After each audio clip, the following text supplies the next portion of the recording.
wife works for ESD, and so she was doing like an all-night shift, I don't know, Friday or Saturday night or something last year.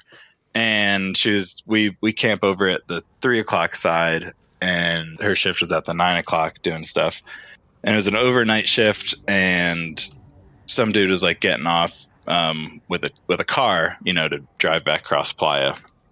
So she got a ride from them, and so she's going back across Playa. And I mean, you guys are you DPW? Right? We volunteer with Center Camp. Okay, so the Burning Man workers can like be a little jaded sometimes towards burners, towards this motherfucker. I've been known to shout some things that I didn't feel great about right after I shouted them. Okay, that's exactly my point. So this friend of hers, who like I know too, he's driving her across Playa to go home, and it's after the night shift, so it's like sunrise. And so they're driving, they get past the man, and they're like going into the 3 o'clock portal, but obviously it's then becoming a road, so you have to like get into the road. She was telling me about this, and there's just this like guy on his bike in front of them, just like making S's, like not a straight line, just like zigzagging, sort of like. And the dude's just like, he's been up all night, he's tired, he's like, these fucking burners, just like being up all night, and then like they're just like not a care in the world, not understand there's actual cars driving here, just doing whatever, looking like assholes. And they keep like approaching this person closer and closer, and then she just keeps looking. She's like, holy shit, that's my fucking husband.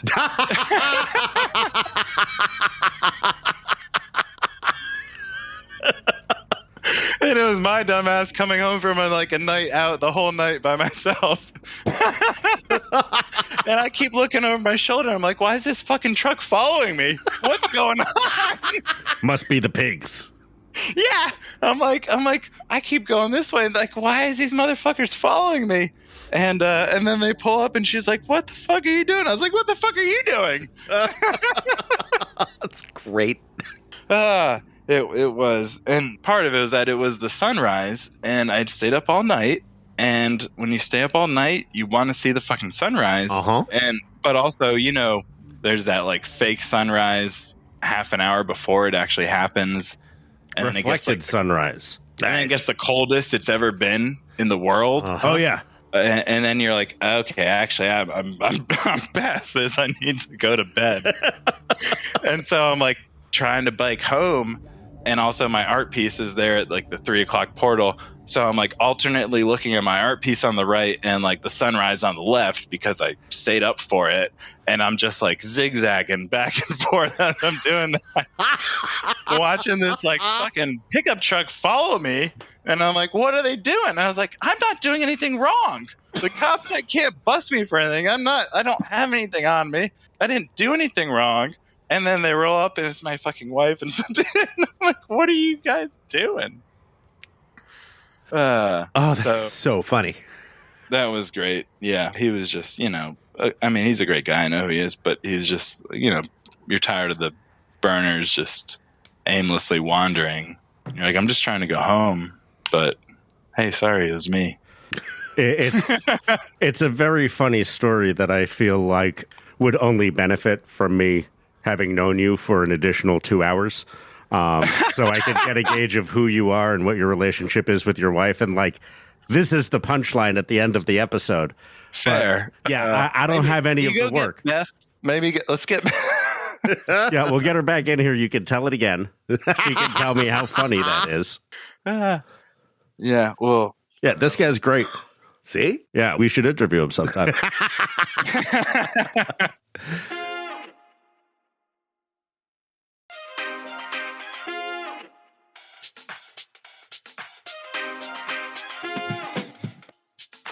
Welcome to Accuracy Third.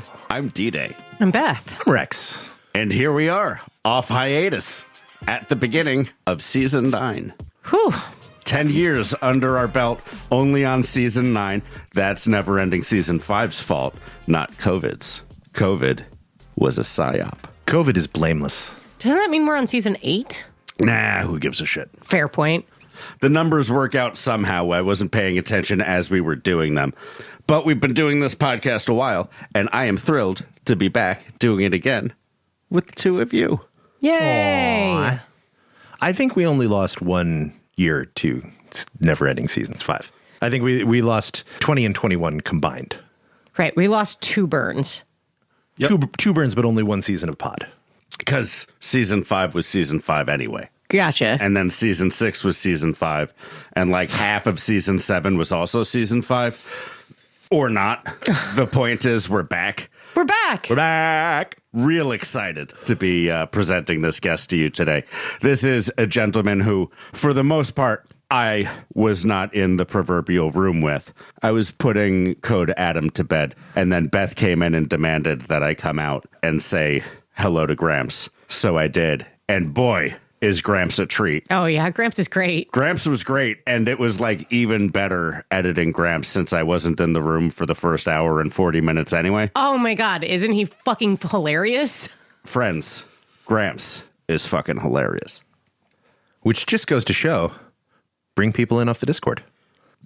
Under the notes that I have for doing this intro and outro, for the intro, I only have 2 things. One of them is a content warning, which we'll get to in a moment. And the other one is just a quote from the episode, which says, "Don't fart in my mouth and tell me it's fudging." Which very well could have been the working title of this episode, but is simply too long and too grotesque to be the title of our leadoff episode for season 9. I mean, when has that ever stopped you before? Yeah, we have long and unappealing Just was now. your... Would you like me to change it? I can. It's a great title. I can have no growth whatsoever. Now, the title of this episode is Served Your Own Flavor, which our listeners will find out why very shortly. Can there be a colon in that? Real movie title style? Served, your own flavor. No, but I do appreciate your use of colon. Could also be an exclamation point. And like, well, I guess we can't really do different fonts. I'm remembering this interview now.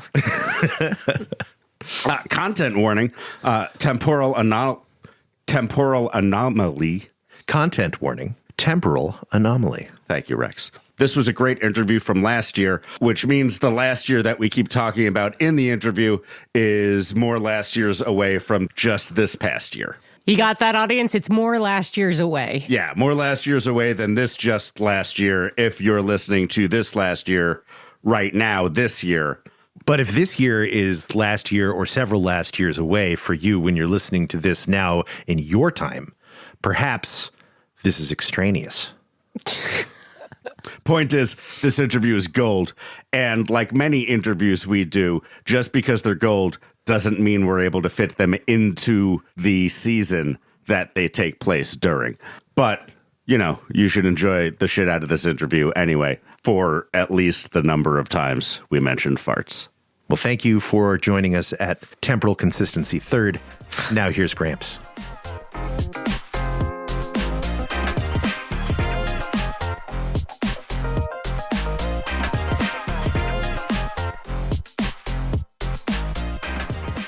Thanks for joining us on the podcast. Why don't you tell us who the fuck you are? All right. Well, my name is Gramps, and I am a Burning Man artist, and that's about, I live in Nashville. What is your art, Gramps? What is... She meant that in a far less challenging way than it Yeah, sounded. your name is just hard to make sound like warm. Oh, well, I haven't gotten that one before, but I get it. I guess it depends on everyone's Relationship with their grandfather. Yeah. So if it helps, anyone can call me some other name, but No, Gramps is fine. We'll just have to make sure that Beth keeps the okay boomer out of her voice. Sorry. yeah, well, I'm not a boomer. Not that, I guess you can be one, not in age, but mentally, but I don't think I'm that either. I was going to say you sound younger on the phone. Yeah, I'm a year shy of 40, almost there. No, I mean, Gramps goes back, so I guess a different story, but it is my playa name, but it is also, it was just my college nickname because sometimes I went to bed early, sometimes I got up early, and I always enjoyed drinking tea. So All right, it's a name well earned. I would catch some shit for that. So, but the thing about it is that, like, about a year ago, I was diagnosed with sleep apnea. So now I'm like, well, you motherfuckers making fun of me for going to bed early. I was choking and dying the whole time. I woke up. I wasn't getting nearly enough oxygen to my brain. Yeah, so that's been helpful. So maybe I'll be less of a Gramps these days than I was prior in my younger age. I don't know. You can switch it up and just call yourself Pop Pop. Yeah, too much Arrested Development for that.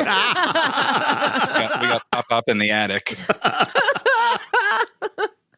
So I say I'm a Burning Man artist, which I am now. I'm in the club, but last year was my first year bringing art to Playa, which was my 5th year on Playa. Yeah, so I made this art piece called Self-Inflatuation.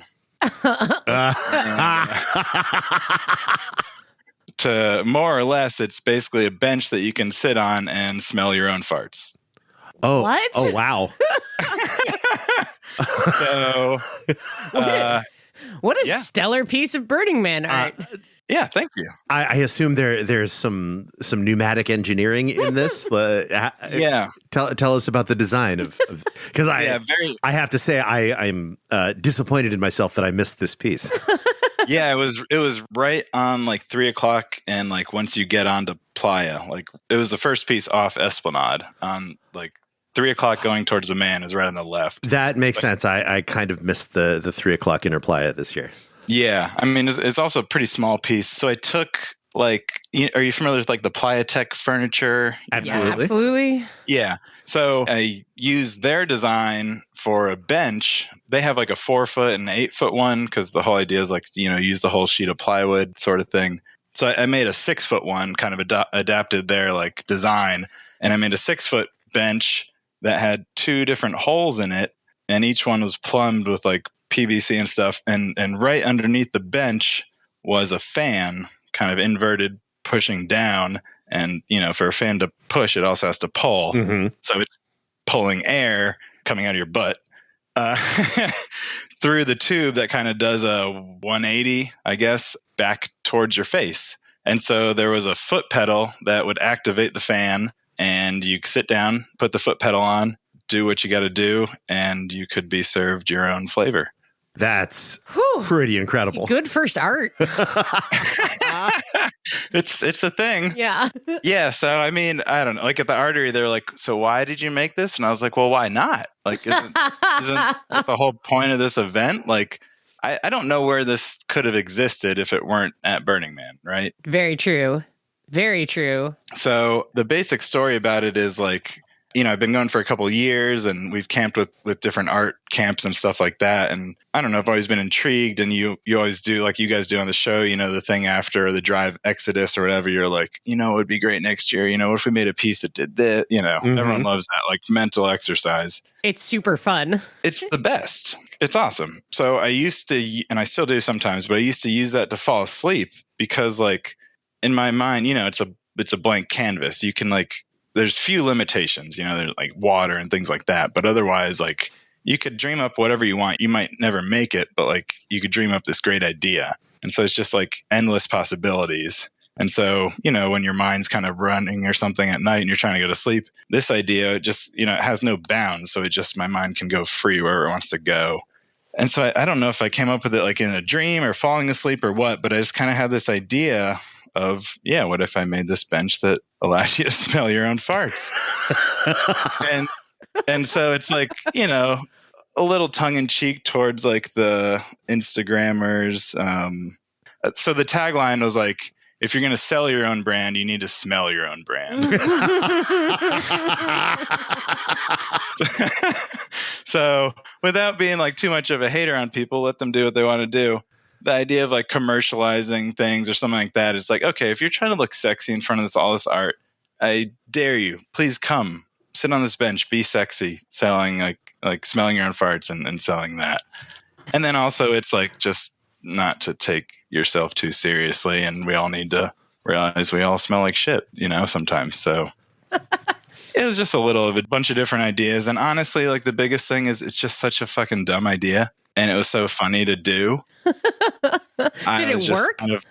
It did. Absolutely. Yeah, it did.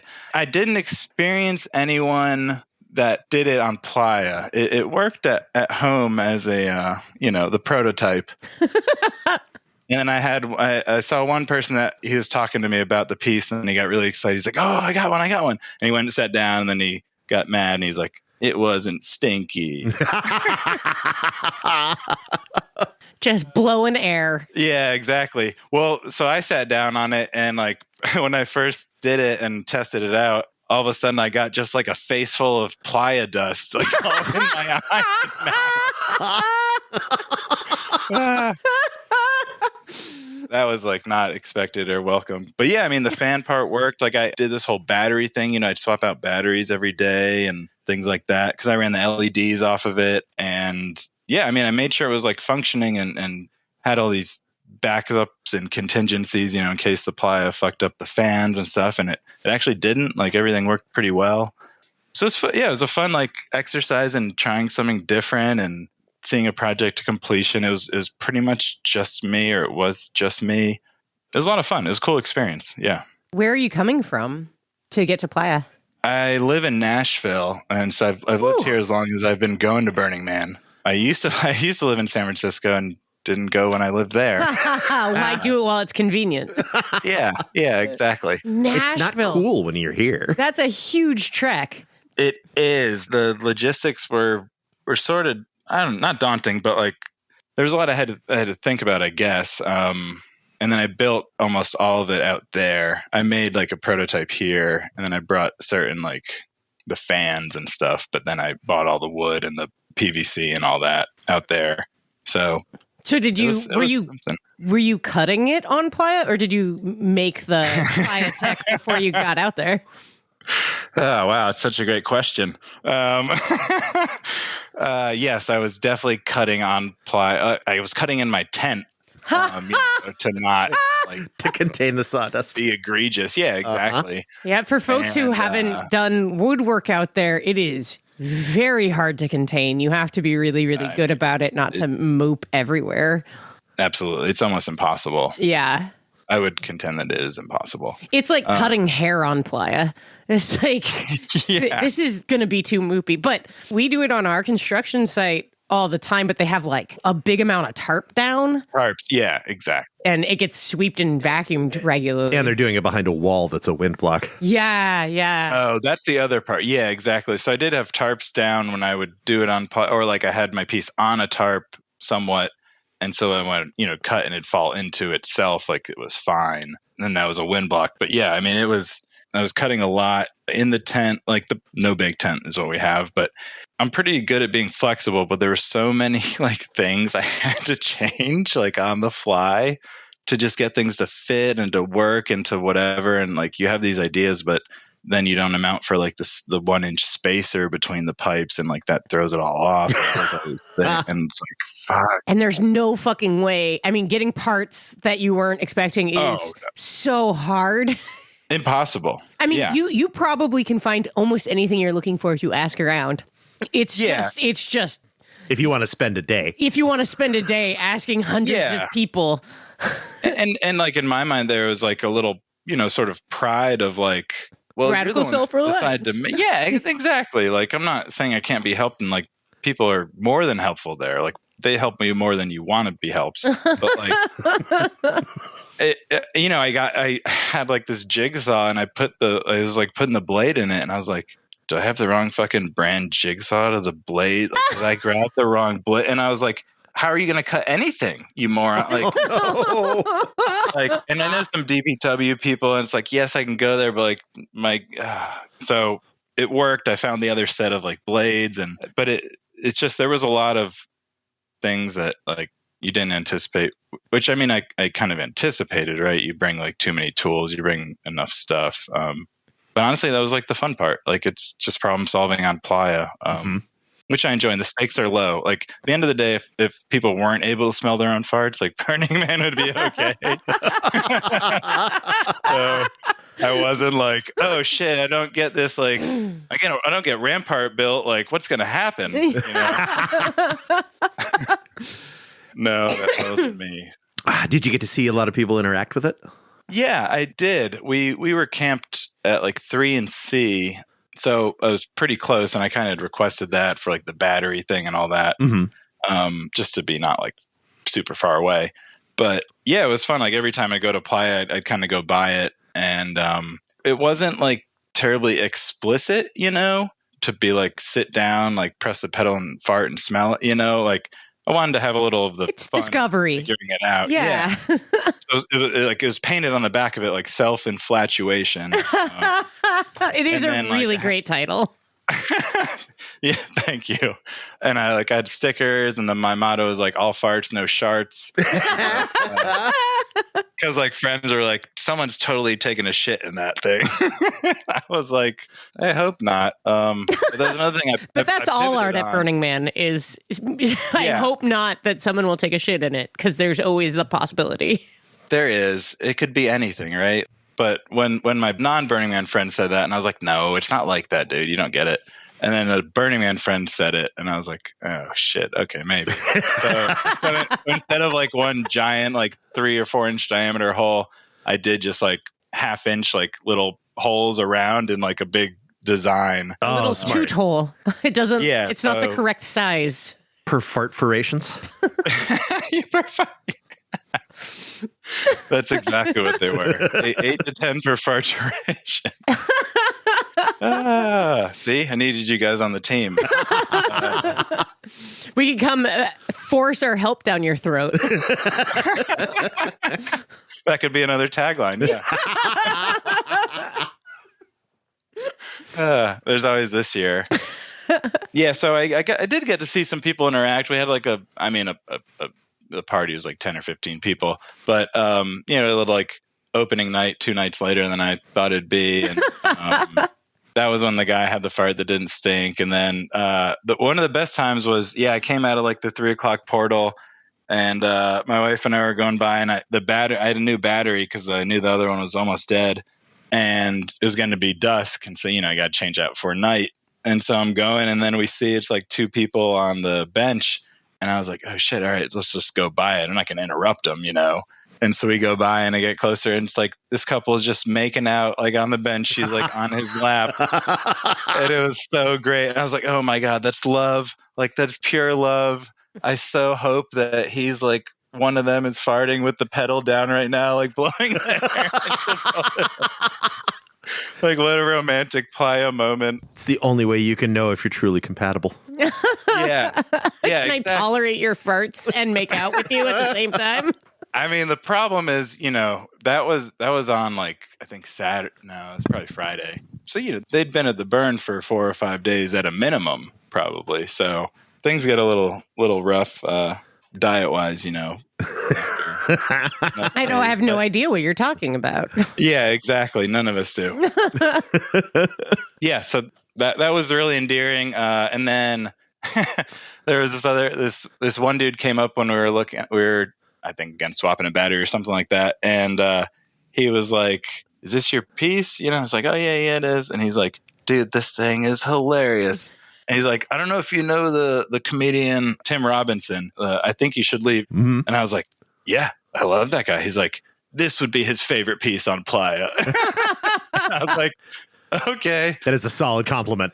I'm glad you know what he's going to enjoy, but also I get what you're trying to say. And very much. I like his humor too.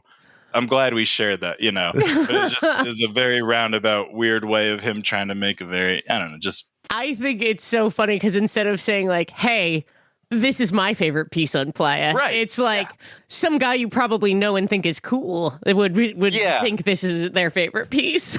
Exactly. It's a bizarre way, but maybe also he's kind of like, you don't know my sense of humor, but we both know this shared comedian sense of humor. And I'm telling you, it would have hit. And I'm like, great, cool, I appreciate it. So I don't know. It was fun having like not weird, but different interactions with people when I'd be there. People would like come up to help, like, can I help you do the build? Let me help you.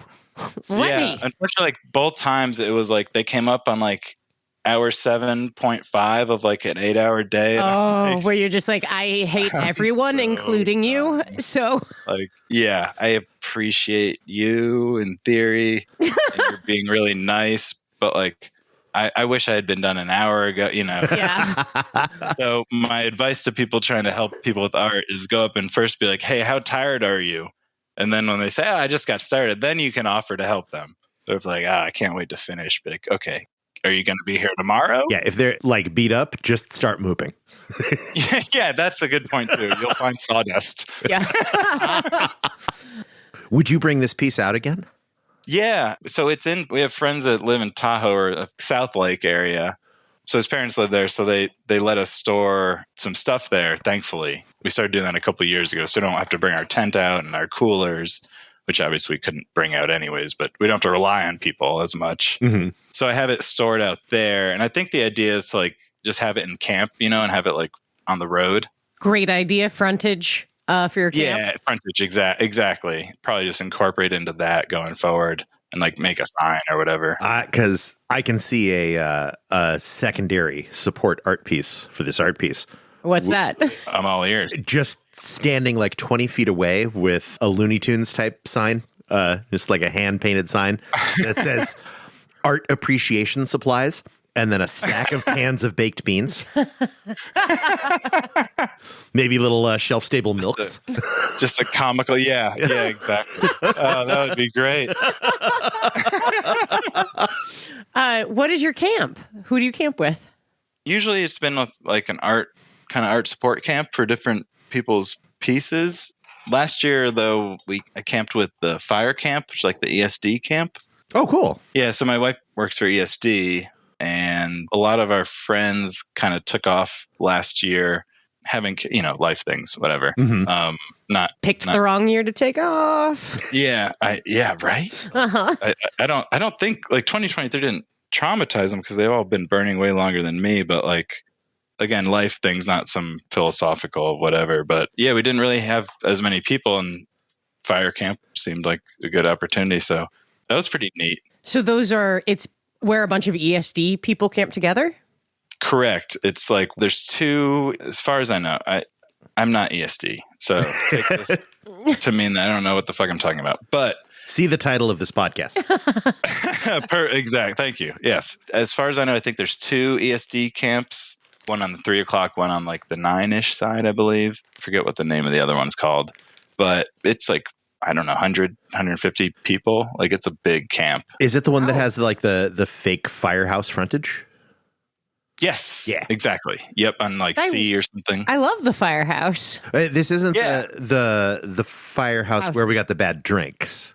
We got many drinks, some of which were bad. This is what they've got a painted brick, like a firehouse front where there's actually like a fire engine behind it. Oh, yeah, I've seen it. I've totally seen it. Yeah, you definitely have. It's like medical, fire, and hazmat pretty much. I think are the three. And then like obviously logistics to support them. Yeah, to build the camp. As campers, you sign up for your shifts, and there was build and strike and all that jazz like everywhere else. Kitchen duties, all that fun stuff. Are they a cool group of people to camp with? Is everyone nice? Is it easy? Is it hard? I hear camping with the Rangers kinds of sucks. Oh, really? Yeah. Yeah, it was easy. I mean, everyone it was very easy. Everyone's professional and adult burners. They are, yes, because they're like, not that other camps aren't, but because of the medical, fire, hazmat, like, when they're working, they're like sober, put together, perhaps a little more than others. No experience. I'm not trying to throw shade, but yeah, probably. Yeah, but that's not to say they don't. There's a lot of fun, and it's still a very Burning Man camp. Like there's wacky shit and a lot of meals. This camp makes the meals for like all the ESD. So they all come and eat at your camp? Or like people bring it to them. They also go to commissary, like they have commissary things, but yeah, well, like someone will shuttle around like food that was made and things like that. So you feed like the people that are on shift, especially at that station. So yeah, it was neat. I assume there is chili. There must be chili. It's a firehouse. We didn't have chili. What the fuck? We had paella. Paella. I don't know. Firehouse paella doesn't have much of a ring to it. You know, I was advocating for the chili because it was in my own self-interest, but they were not listening. So that's why we need your Looney Tunes signage. The food is incredible. So, I mean, every other time I camp with like 15 to 20 people, basically. So the art support camps that you've been a part of have been quite small. Yeah. They're like, it's like family friend type stuff. What pieces have you been supporting? So the first one was called the Monument of Indecision in 2018. And it was like a kind of like a thinker type sculpture with this large globe over him. He's like kind of 6 feet tall. I mean, it's a very, very large sort of thick sculpture with maybe like, I don't know, like 15 feet square sort of area with like this sort of circle in the middle and this big, like I said, like a thinker type sculpture. We're looking it up. Yeah, it's a Monument of Indecision. So my wife's from Petaluma, which like, I mean, I've heard some Petaluma people on the podcast, you know, there's a lot of Burning Man things going on there. So she just kind of grew up around that. And so it's all these different friends of friends that have done pieces that we've, you know, gone to camp with. Have you found it? Oh, he looks so sad. Wow, that kind of looks like Rodin. I didn't have anything to do with that piece. Don't get me wrong. You just I just got a nice plot of land on, I don't know, D or 430 and D or something. And I came in and put my tent down and stayed there. So you weren't actually helping put this piece up, just camping with them? Yeah, I did. I helped when they went out to do things during the week, but we haven't been able to go there and be part of like build week too much, just for like the distance, you know? No, from Nashville. Yeah, and then, you know, adding in days to like get your brain right afterwards and things like that. Yeah. But they are like good friends of ours. It's not like we don't know these people and just jumped in. I mean, but you were helping. You were helping them get it up. Yeah, during the week, and then at the end of the week, it'd help a little. But if any of them are listening, I don't want to overstate my role. But, you know, I'm sure I cooked some meals in camp and things like that. Kept morale up. Absolutely. That's what I was good at before I decided to do my own art piece. But also, like them, and then the rain year, 2023, was Complexahedron was a friend. Like, it was kind of the same crew, but as a different lead. Again, I mean, same minimal level of participation, but that was another fun. I mean, it's just a large, kind of slightly climbable piece, but it was all these different, like, I guess, I don't know, hexahedrons? Different, like, 3D shapes sort of stacked on each other. But it really is just about, like, kind of creating, like, some cool carpentry and not, like, a straight up shape, just all of these different angles and things like that. Oh, look at that. That's a fun piece. Yeah. Yeah, it's pretty cool. I feel like we interacted with that piece. Maybe not. Yeah, I mean, that was like one of the bummers. Nobody got out in the rain. Yeah, on Thursday or whatever, he was like, you know, we were here for 2 weeks and did this, and people came for 3 days and saw it. And I get that. Like, it's just kind of shitty. But my only real complaint about the rain year is that I didn't see enough of the art. Yeah, we didn't really see much. Yeah, I know Friday or Saturday we like went on a little walking tour of the whole camp and that sort of thing. But I mean, it took like two days of a day and a half of like seeing things until everyone's like, oh, I guess we'll get out. So how did you, a displaced Bay Area person in the South, end up coming all the way back across the country to attend this stupid party in the desert?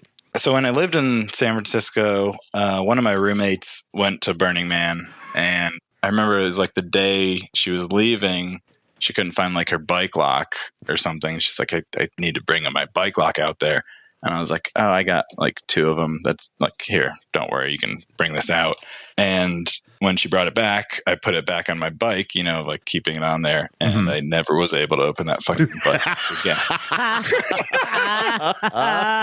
That was like literally my introduction to Burning Man. It sucks for U-locks. Place that ruins I had a U-lock stuck on my bike for like 7 years. Do not bring U-locks out there. They don't use keys.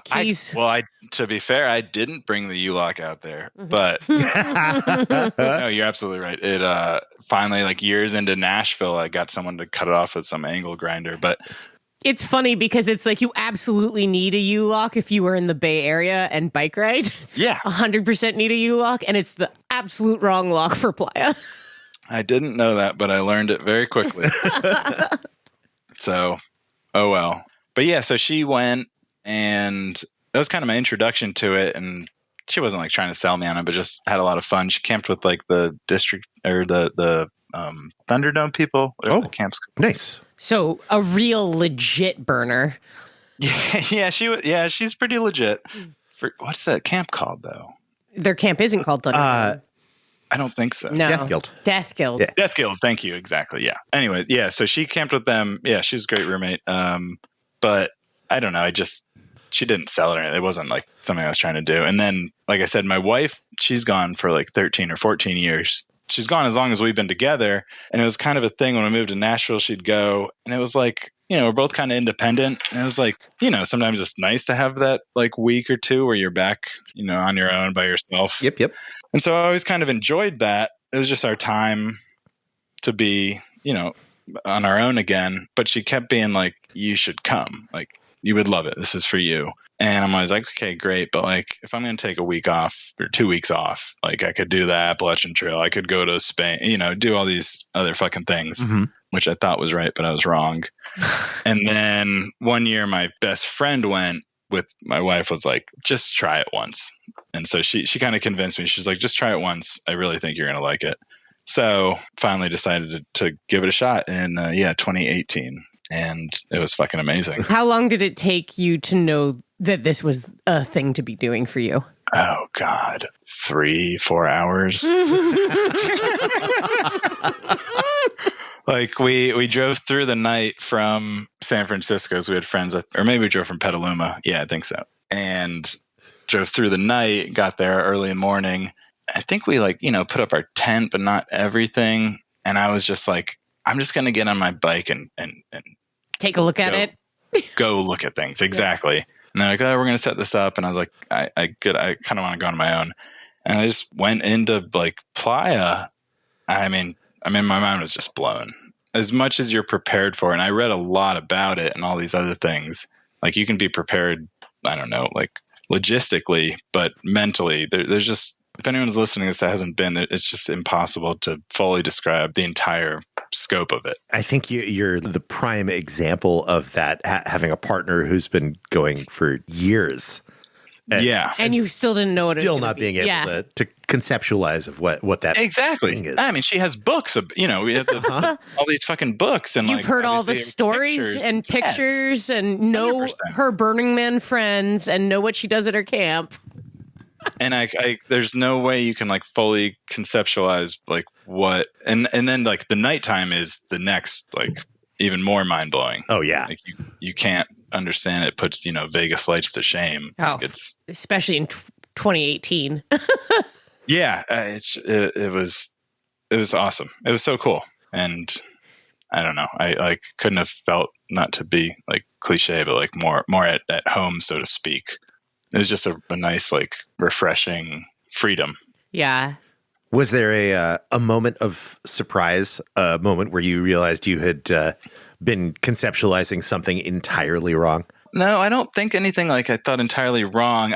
Her and her friends would like not try to scare me, but like warn you. I remember them telling me to like write with Sharpie on like my arm, like my address, and I'm like. Great advice. I guess. I don't know. I was like, how fucking dumb do you think I am? Like, I can't remember. Like, I've never been here. How can I not remember 430 and D? How would I ever be like, it might be 6 and F. I don't know. Like, I don't know. There were certain things that they kind of would carry, like the things they'd been doing forever into this, which is like great because I mean, I was so set up. I couldn't have been more set up, right? They weren't going to let me not bring enough water. Yeah. So in that sense, very fortunate. I would say that you might not be the type of person who forgets a letter and a number, but a lot of burners are, especially if you haven't done, like, when I first went, I glanced at a map. I didn't think about it for a second. If I hadn't had my address on my arm when Sharpie, I would have totally lost it. At least the first night that we went out. If I had lost my friends, which I didn't. Yeah. Okay, that's true. Yeah. I have never been in a space where I would have liked to have my address written on my arm, but I've definitely been in a space where I wish the person I was talking to had their address written on their arm. I don't know. I think it's somewhere in this block. Can you help me look? It's got like a car barn, like sideways right in front of the whole camp. There's like a shift pod. Yeah. We hung up some fabric, I think. Yeah, exactly. I don't know. I haven't been there in 48 hours, so I just don't even know what it looks like anymore. And I was like kind of tripping when we got here, so I don't really even know. Yeah, I mean, you're probably right. So maybe new burners, it wouldn't be a bad thing. Maybe don't write on your, I don't know, write it somewhere where you can discreetly look. So but I think for the internal use case, that's probably better for burners on like year 3 or 4, where they've had several different similar addresses and they're starting to get confused. Absolutely. That's true. You're like, oh shit, this was last year, wasn't it? But I also think it is helpful for other burners to see burners that have been tagged with their address and know, oh, you have no idea what you're doing. Yeah. Maybe there's like, this is how they know you're a noob. Yeah. Oh, do you need water? Are you okay? Well, that's so funny. Like people did do, like, I don't know if I have this deer in headlights look or something, but I like got on this art car. It was in the middle of the day. And I was completely with my wits about me, and like, but I told them it was my first year, and they were all of a sudden they like had chapstick and this like lotion and water, and I was like, I think I'm okay. Maybe I'm not. Like, are my lips terrible? Is that like? But like, it was all of a sudden like not babying, but being very generous. It's one of the things that I really like is, so there's this perception about virgins, like that they would be bullied or whatever, but everyone is just like, oh, fuck, you're brand new. That's awesome. How do you need help? Like, oh, absolutely. Yeah. Like, you know, you people walk by your camp and they're all dark and you start talking like, yeah, I don't know. It's my first year on my friends. Like, first of all, you need some lights. Yeah. So don't get hit. Give you some lights. Yeah. We need you alive. Just anytime you guys see someone out there that has random lights zip tied to them and their address written in Sharpie on their forearm, just check in. Maybe they need some help. Just offer a little help. I don't know. I was never worried about like getting lost. It's like, well, they're not going to let you bike out of through the fucking trash fence. And I don't know. I don't have to be home. I'm not trying to like, it's one thing if you're like, you know, beyond realizing where you are and you just want to go home to sleep. So I get that. But otherwise it's like, I don't know if I have to drive like or bike or around a few radial streets to like figure out where I am. And like this is actually just like a differing level of like fitness and comfort, because one of the issues is that you might be 5 miles away from home.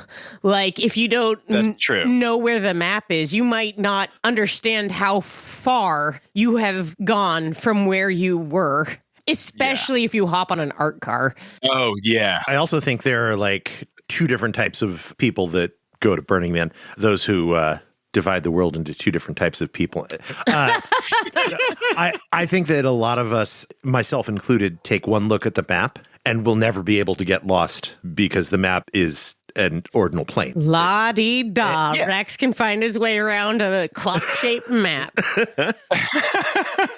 I mean, I might have to like bike right next to the street sign to like read what it actually says. It's in some cursive, but yeah, if I see what that one is and you get another marker, you understand what direction it's going. And sometimes I'm not going to lie. I'd be like, dude, I thought I was on like C and I'm on K.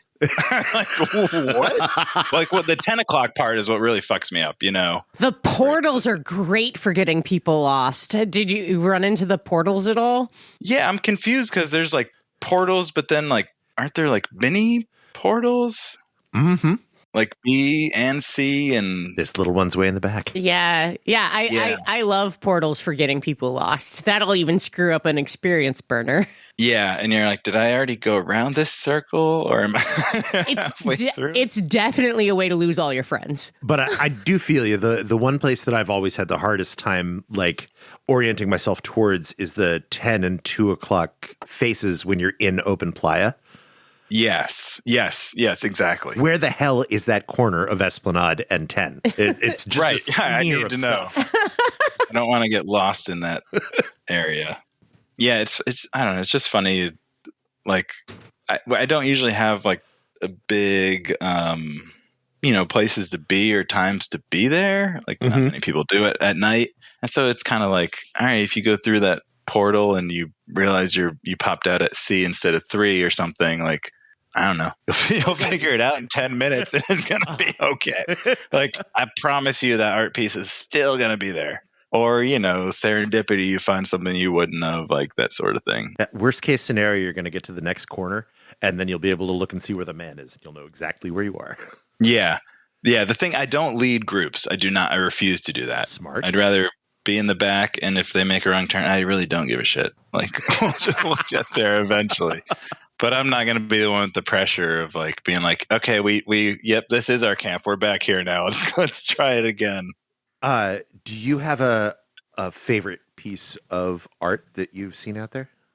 I'm not going to lie. A lot of the big, ambitious ones are incredible. Like Folly was like incredible. I mean, just I don't know. They're just so impressive about the scope, and to try to convey to people about what Burning Man is, or, well, I mean, you can't do that, but what part of it is just and what compelled me to do art really is just like, it's just anyone having the motivation to do it, and you're building it for other people, right? There's not really an ulterior motive.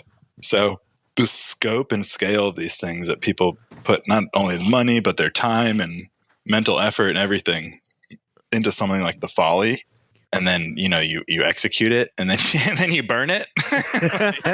like it's such a crazy amount of respect that you have to have for those crews. Like, knowing how much my 6-foot shitty fucking fart bench cost me, like, not money, but like just the time, which I enjoyed every minute of it because it was a lot of fun, but like, I can't imagine.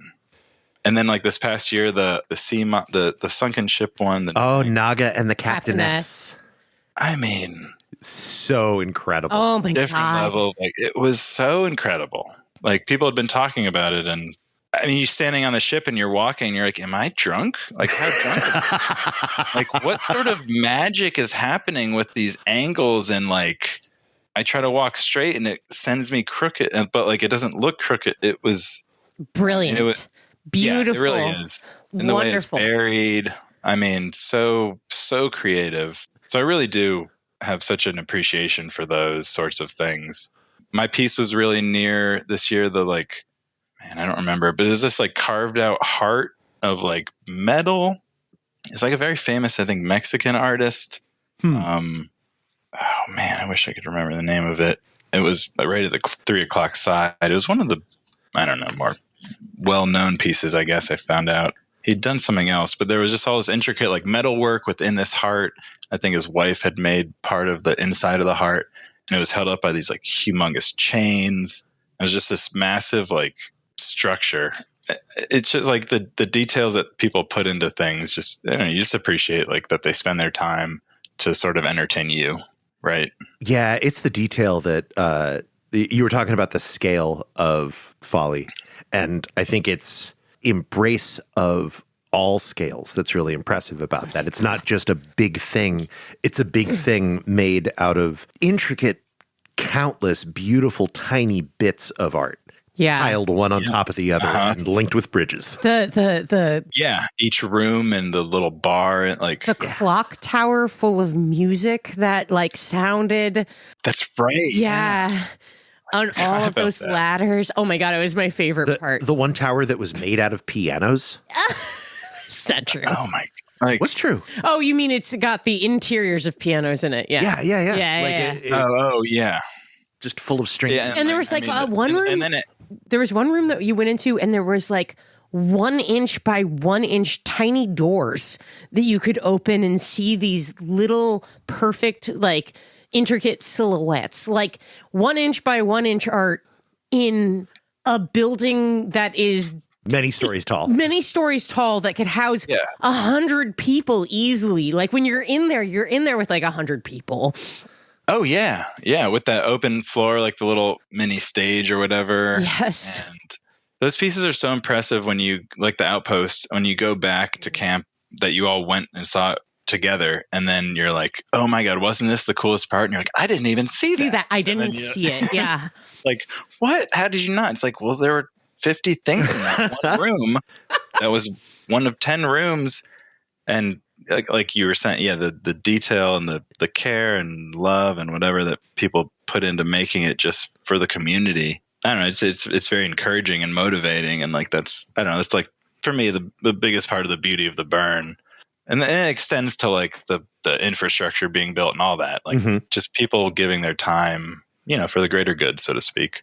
Yeah. The scale thing absolutely applies to the volunteer side of things too. Like there are 10,000 at least, at best estimate, people that volunteer for Burning Man teams regularly.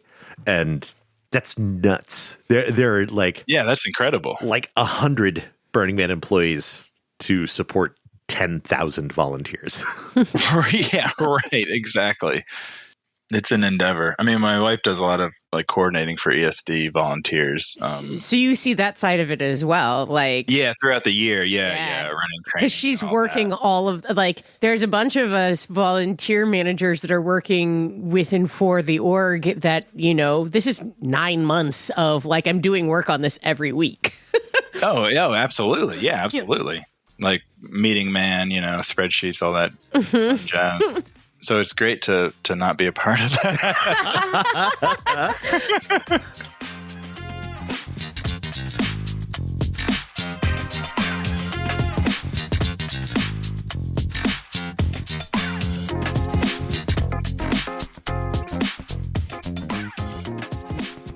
So how did it work with you and your wife? Is it still a thing that you go do your own things a bunch during? Because it sounds like you have very different like Burning Mans in what we do. Doing. Yeah, no, you're absolutely right. We definitely do.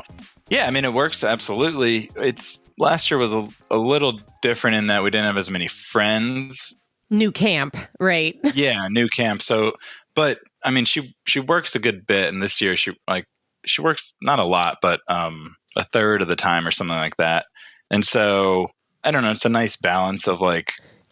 I enjoy doing like my nights, even when we're in the camp with like 20 friends. I like a night. I'm going to do a night by myself, like for sure. Mm-hmm. And then it's nice to have a night or a day where she and I just have a date and don't go out with other friends. This year we spent more time together, not going out necessarily, but just because it wasn't a camp full of friends. So you weren't surrounded by other people you were super excited to be getting time with. Yeah, not to say they weren't great and we didn't make new friends, but it's not people, she's known for 20 years or her whole life and I've known for 10 or 15 or something. And they're all like, hey, we're doing this, we're going to do this, let's go do this. I don't know. It's nice that I go out there to sort of just it's nice for me to not have a schedule. Mm-hmm. I guess. Yeah. Because that's one of the biggest things that is kind of turning me away from too much volunteering or anything is that's like kind of what I enjoy most about it is I don't have a schedule like I do in normal life. And I had to obviously build my art piece and things like that. And I've done other things, but it's not reporting at 8 a.m. to do this. And so I was so attached to that until I started doing 2 weeks because really? Yeah, like so my volunteer role immediately was work 8-hour shifts for a week and then do Burning Man. Yeah. So that is something. And I resisted having a schedule for so long. I think I actually managed to resist it. I think I have less of a schedule now as a volunteer coordinator than I did before. Yeah, I think that's you've made it then. Yeah. Well, but I have a lot of things to do early on. Yeah. But the way that some volunteering is set up is you can do all of the building and then be not on schedule for the actual event. True. Like all of our friends at DPW. Well, Right, I was most of gonna them. say, yeah. I think that's the way I would lean. We have some DPW friends, and it'd be an easy in to help, like man base crew or something. Oh, you would love Man Base. They're so cool. Yeah, I think I would. And they're a very nice crew, and they have been doing such incredible work. Do you know some of the man base crew people? A few here and there. Okay. Yeah, I mean that's not many, but like some of the people we camp with and stuff. Not the crew, but like 2 or 3 that help on it. We used to camp next to a staff camp of like 5 or 6 man base crew that are just annexed off over there. Like, and Zeno, long-term friend of the podcast, was on man crew This year. and last year. He worked on yeah. And yeah, I'm always blown away by man base. These last few years have been like so beautiful and incredibly well executed.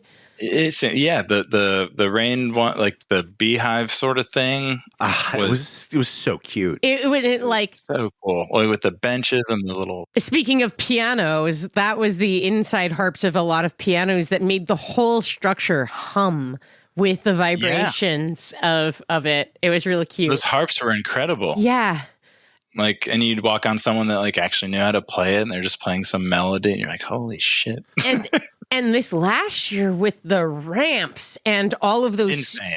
Curling staircases with all of these With the lights on them. yeah, and the beautiful things inside each one. Oh my God. Yeah. Yeah. I loved this year's, and it burned so cool. It really did. I mean, there was so much. Yeah. I mean, the slats, I feel like it was great for like Creating a wind tunnel. as they go up and yeah, they would like, they gave a room to an artist and sort of had them run with it. This year, honestly, was probably one of my favorites that I've seen. Absolutely. I think it was my favorite that I've seen. I really like that tall chair thing in the Alice in Wonderland ramp room. That one was great. Oh yeah, that was cool. What I heard is that it's the first fully finished carpentry on the man. Like the sides of the ramps. Like everything previously has just been plywood. There was so much curves on wooden staircases. Yeah. It was it's just such hard carpentry. How many angles? Yeah, exactly. And so that's what I'm not a good carpenter, but I can be a decent assistant carpenter. And like just growing up doing it a lot. And I was like, how many times are you I like it was insane. I mean, just the artistry and stuff, it's impressive. So I do think that would be the one I would maybe join, but I don't know. I kind of want to keep doing like art too, I think. Totally. That's a great one for you work really hard and have a schedule and then you're done and the event happens. Yeah. I think I'd be fine working the week before. If it was easy for me to get off like an extra week or something, the proximity, all that jazz. Yeah, that's always the trick. I would 100% do it. Right now, we'll see, but that would be the one I would join because it's not that I don't want to have any sort of structure, but like I had some kitchen shifts. But also you're doing art on Playa, and as far as I'm concerned, that's what this thing is for.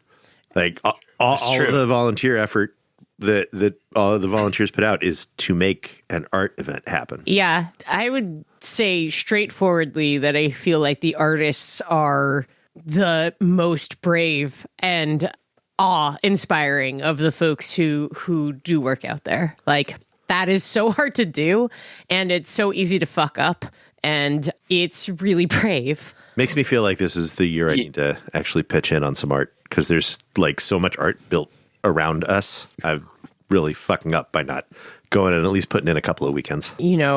I'm a sucker for Flaming Lotus Girls. I'm like, maybe I should just go and like do some tack welding for them. You could bike to their place from here. I mean, they definitely have got something going they need your help with. Absolutely. That's the most cool thing about the Flaming Lotus Girls. All you have to do is show up. I was going to say, and I can't speak for them, but as an artist, if you came one day and then didn't come again, I don't care if you helped that day. That was awesome. Mm-hmm. Give the time you have. There's no expectations. That was my thought with the art too. I was like, this is kind of what I've always appreciated about the burn. And that's what I'm most kind of impressed by is just people's willingness to create these projects. And as long as I have decent ideas, I don't know, I'll try to keep doing things. Logistically, it's hard, but that's like also part of the fun challenge is creating something that I can like still feasibly do, you know? Yeah, absolutely. All the best art comes when you have like serious limitations. Right? Yes. There's a very specific container, but otherwise it's completely free. Yeah, exactly. So one thing that I have been mentioning in the interviews this season that we've been forgetting to ask people, do you have any advice for burners who are coming for the first time? Well, I want to say that when you said, Rex said that you and him were going to be interviewing, it'd be great if D-Day had time. But I was like, Beth's the one with all the questions. She like keeps it moving. She has the good questions. And I was like, I'm glad because she'll keep it moving. I won't just, be sitting here with nothing else to say. For first time burners, I mean, read or listen to, the Survival Guide or Badge or whatever y'all have. I don't know. It's so hard. Like, bring enough water.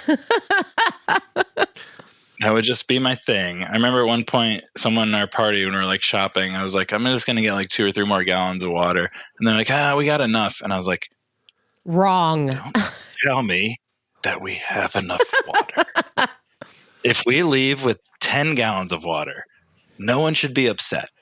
Like, that's a good thing. That might be the most important piece of advice that anybody has ever dropped for first-time burners. Like, yeah, very genuinely. You're going to die if you don't have enough water. I have all but once come back with water. And the one time I didn't come back with water, I was stressed. Oh, my God. Yeah. One year, we totally ran out of water. Yeah. Oh, yeah. God. I can't imagine. Like that. My point to them was like, this is the last thing I ever want to ration. I don't want anyone ever to put a glass of water to the lips and say, don't drink too much. Careful how much you drink because, we don't have that much left. Like, in a desert. Worst fucking thing. In a desert. Like, I mean, I'm coming from humidity, but like it still dries you out. You'll get the craziest fucking boogers you've ever had. Oh, yeah, you will. Without a doubt. They're kind of like fun when you clear them, but like maybe that'll be the next art. A booger clearing. Oh shit! How do you even do that? So gross. The problem that I run into is like my wife's with ESD, and even the fart thing. She's like, if this causes a mass breakout, everybody gets pink eye. Yeah, exactly. I was like, well, don't worry about it. I'll take care of it. So I got to keep those things in mind when I do that nostril one. But it needs to be in an enclosed box then, so you can't get at it. But like communally, we're creating a snot sculpture. That's true. That you blow your nose into the box and you can see it. Oh. But you can't touch it. You can see it, but like an iteration of the Dicky box. Snot box. Snot box. Booger hench. Booger hench.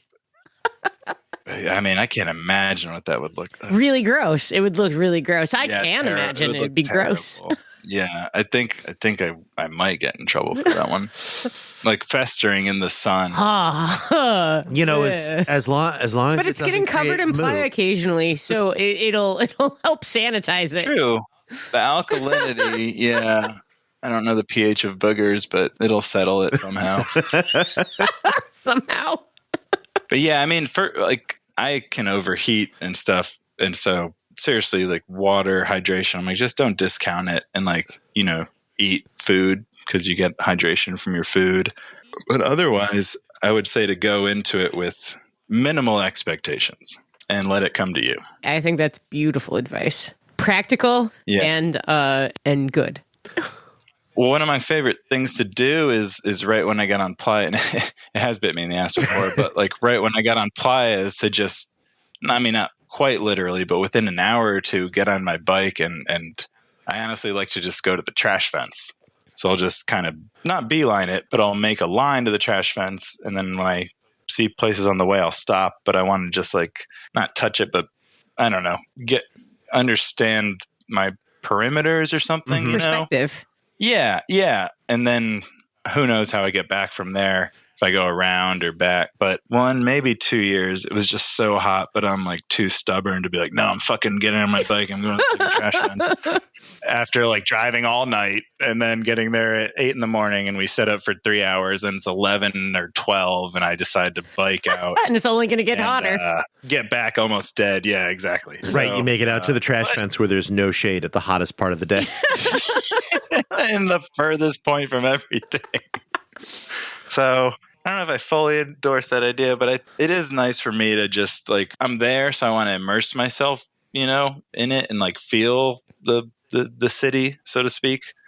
And obviously you see people on the way and you stop at a bar, you stop at a whatever. It's just like a nice way to like be in the city already, like be a citizen. So, you know, That's a beautiful ritual. Yeah, I like that ritual, and that's something I've done a lot of years. That I absolutely feel that drive. Like you're there, you're like get yourself out of travel mode, set up a little bit, and then like the city is calling. You can't just hang out in camp putting up fucking shade.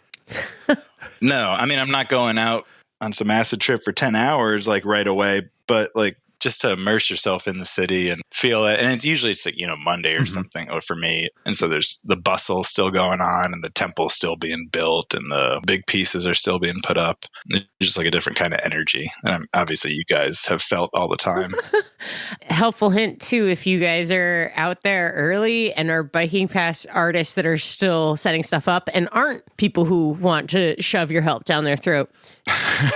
Just bring them cookies. Yeah. Like if they will tell you all about their art if you're just like, hey, you want some Nutter Butters? Like, oh yeah. It's so easy to have such incredible direct conversations with the people making the art. All you have to do is bring some cookies. Or to my point earlier, water. Or like, you know, you catch the marathon people and be like, you want some water?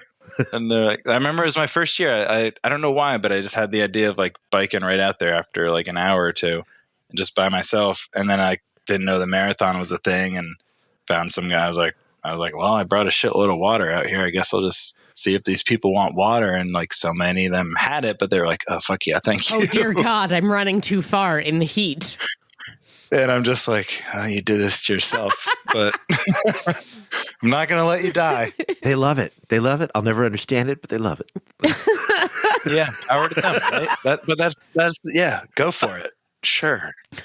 I've always had on my list. I'm like a quasi runner in that I used to. I've done like 5 half marathons or something, nothing crazy. But I've always had, you know, on the bucket list, like run a marathon. And I'm not gonna lie, like 2 months ago, I was like, well, if you're gonna run it, why wouldn't you fucking run it there? Because it's hot. And I was like, oh yeah, because it's a fucking desert. Like, why would you run it there? They start so early, and you have to do it for so long. And remember that time you biked 3 miles and almost died from dehydration? Yeah, this is like a lot worse than that. So, even more power to him. I don't know. I get it. To me, that's sort of like being like, why does everyone dress up so fancy? It's like, this is one of the things that really gets you off as a person. This is something that you love to do. I mean, I get that, but I just don't get it. I mean, running is terrible. Don't. It's bad for your joints. right, exactly. For your knees. And your hips. And your ankles. Yeah. You know, those of us that are already 40 can tell you that long-term distance running is not good for you. Well, Gramps ages at like twice the amount that everyone else ages, so I'm like almost. My ankles are shit, that's for sure. I'll tell you that's all that jogging you did. Yeah, that's absolutely right. So I'm retired. That's a good point. I don't know. It's like a challenge, just like it's a challenge building art and being out there for 3 weeks and all that other shit. Wait, what is what is the weird challenge one that doesn't involve so much running? The Odyssey? The Odyssey? What's that? It's on Playa? Yeah. It's one. Pink Lightning that does the ultra marathon does a bunch of other races, and that one is 6, 12, 18, and 24. You have to do one value of each: miles in a day, donuts eaten, beers drunk, and orgasms had. And you get to pick which one is which number. In 24 hours. 24 hours. In 24 hours. Oh, shit. 6, 12, 18, 24.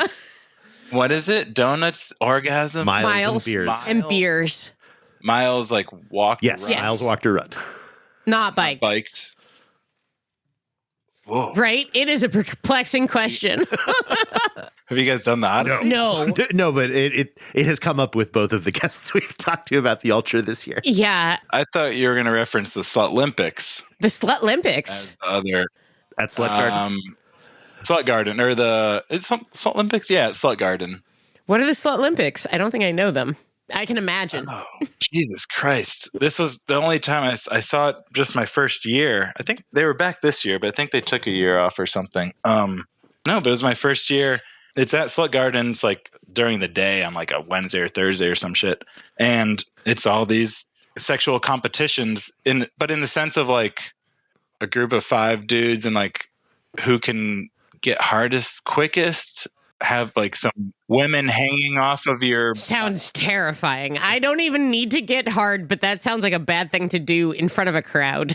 Well, yeah, I guess I was told that was the point of the difficulty of it. Everyone's like, I could get hard, and like, I don't know if, like the fluffer situation, but Rex, do you know any of the like other? It's like something about like a. I'm trying to remember because I asked our friend Collector about it this year, and Does Collector know about the Slut Garden? Collector used to camp at Slut Garden. Yeah. Hey. So it's like a guy and a girl, like I don't know, like holding a girl up or something, like maybe on your I forget. It's a bunch of... I'm giving a terrible performative sex acts. There you go. Thank you. Yes. But not like who can fuck the longest. No. Like it's not, And it's not the Great American Beaver Eating Contest. No. No, I don't think so. Which I also realized was more performative than I had thought. Is that one? I think y'all had talked about that in an episode. I know a few people who have been a part of that camp and have been a part of that project. Camp Beaverton. At Camp Beaverton. It's funny, like looking back, I met a couple of Slut Garden people and went to the Olympics and did all this other stuff. And now I'm like, man, I didn't do that any year since, but I didn't even think about it. There's just so many things. You're not like, oh, I got to just too much to do.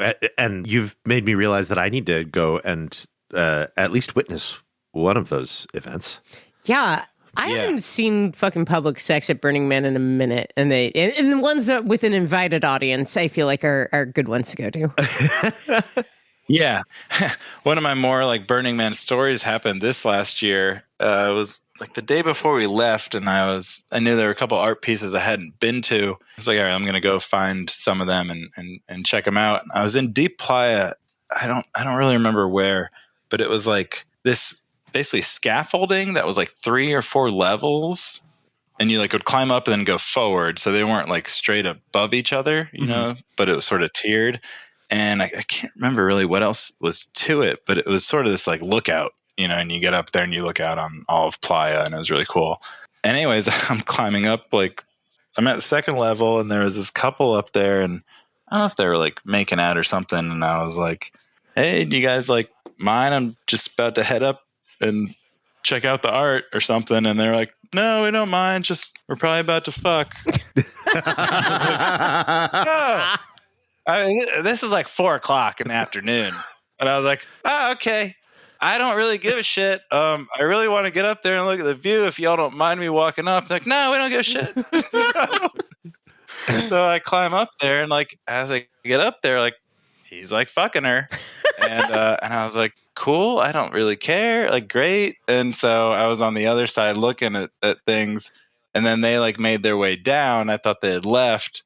And I was, again, just, checking out the art and looking at Playa. And then I like climbed down the stairs, and they're like right on the 2nd tier of the scaffolding.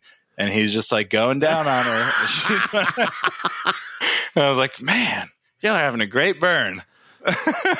And that's how you can tell it was a cool year, because there were people fucking at 4 p.m. Yeah. I mean, just outside, middle of the day. And I was like, okay, I really don't care that you're fucking I really want to get up here. I biked all the way out to this piece. And they're like, yeah, we don't care either. I'm like, cool. All right. I guess we're all on the same page. And then as I left, there was like an art car that pulled up with like 8 or 10 people. And I was like, oh my God, y'all are in. I didn't say anything with them. I was like, y'all are in for the, I can't wait. Oh man, I hope they used protection. Sunscreen. Yeah. Sunscreen. Yeah, you can get really sunburned no matter how cool it is out there. There was no shade. But I was like, oh man, that's like the story of the newspapers. Like, wow. Yeah, I mean, it happens. It does happen. It does happen there, but also not everyone's fucking. Just some people. A lot of people. It's rare and memorable, and now it's rare. It used to not be nearly as rare. I don't know. I like in 07 and 08 and 11 and 12. You ran into a lot of people fucking in public? All the time. All the fucking time. Really? All the time. In the middle of the street. In like I think you just might have had sex magnets going on at that point. I really like the public fucking aspect of it because I think it's really good for us to see other real human beings having sex. I think it's good for us to see other real human beings naked. It's just, the whole we have to allow kids there thing. And the whole cops and public sex thing. But no, every year for the first 4 years I went, I saw a lot of fucking. Like out. Not like I went into the orgy car barns and saw fucking. Like it was everywhere. Which I appreciate. But I understand why it needs to be tamped down slightly if we have to be family inclusive. I think I've only ever seen like one conspicuous fucking in public, and it was you've been going for how long? Since the days of the telegraph. I came to my first burn in a wagon train. Yeah, you hung out with Larry when he was 18. We had mutant Conestogas. I saw one night in open playa a couple just going at it doggy style standing. It might have been like after the burn, and people were just whizzing by on their bikes in every direction, applauding, cheering, and they were waving. It was great. I mean, to Beth's point, like that. Why I don't know. That's why that I like enjoyed this interaction in a weird way of like I'm not interrupting their fucking. I'm not trying to go fuck that. Mm-hmm. I'm like they're just doing their thing and I'm doing my thing and it's fine and it's like there's nothing weird or different about that, Nothing bad or gross or wrong about sex. No, and like it was like deep playa. There weren't like 100 people there even. Like I was literally only one other than them at the art before the art car. yeah before, and I just I was so happy. I was like I can't wait. And to the self-inflatuation point, I'm like, I hope they're hoping to take some pictures here. But my first year, I did go by some like on the trash fence. Like I don't know if it was 3 people or some blob of people or something. But there was like this like really, like the shittiest tent that's ever existed. At least slightly more than 2 people. Yes, 2.5. I don't know, but I remember going by and it's all dark and there's a tent. I was like, "What's this tent doing? What are these people doing? What the fuck?" And we're already past it, and you're just like, "I don't know, whatever." So we're going over there. It doesn't matter exactly what they're doing, but yeah, it's like that's refreshing. All right, so there's some brilliant first time advice for burners. If you want to like come out and fuck anywhere on playa, just make sure you have one of those pop up tents. Perfect pop up tents. Just have that on you. Get out to open playa, throw it open, go to town, pack it up. You don't even need a love pod. Nah. No. Well, when you bring your terrible shitty tent and then realize it's not going to cut it in your camp, fuck it, ditch it. Bring it out to deep playa and make it like a fuck tent. And then put a little sign up and then never touch it again.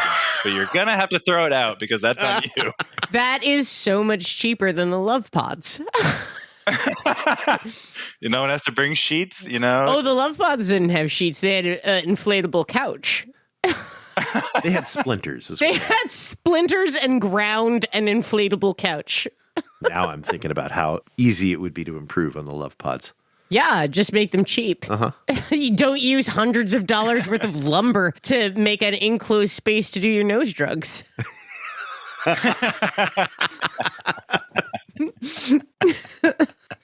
So we got porta potty. Right? That's also for fucking if you're weird. I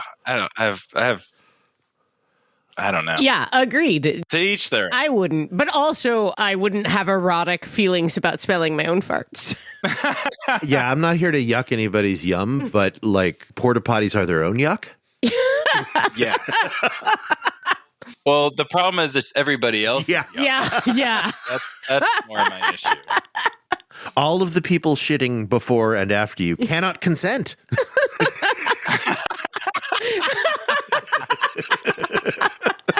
So it's antithetical to actually have sex with the porta potties because you're You're involving your neighbors in a scene That they did not consent to. They did not consent to. Well, it's funny. Talking about porta potties, I had made the question on Ask Anything or whatever about like I think I called it accuracy term. But like a porta potty centric episode. And I remember Beth was like, "What we do in the porta or something?" It's like, "What are we talking about porta potties?" But it's like I want to talk to the people that decorate them, and like really go all out with the themes, with the music or whatever. It's like, I mean, I honestly want to know the logistics. Are they going in there every day cleaning? Are they like, picking specific things? Are they adopting a porta potty, which they're just like, this is ours. We're going to keep it good. And honestly, when you go in one of those, you're like, oh my God, bless these people. It is magic. Yeah, it's a skill I don't have. I would not go in and like clean a porta potty that was not mine just to like let other people have a really nice shit. A shockingly nice shit in the middle of a bunch of really unpleasant experiences. Exactly. Whoever you are out there, I appreciate it. That would be really interesting. Thank you for the idea. Hey, listeners, do any of you decorate porta potties? Because why and how? And, come talk to us.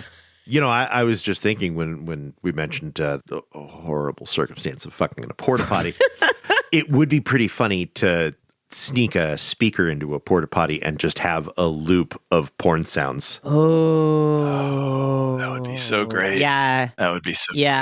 Yeah, that's great and awful. Especially if it were a loop of porn noises mixed with like very loud poop noises.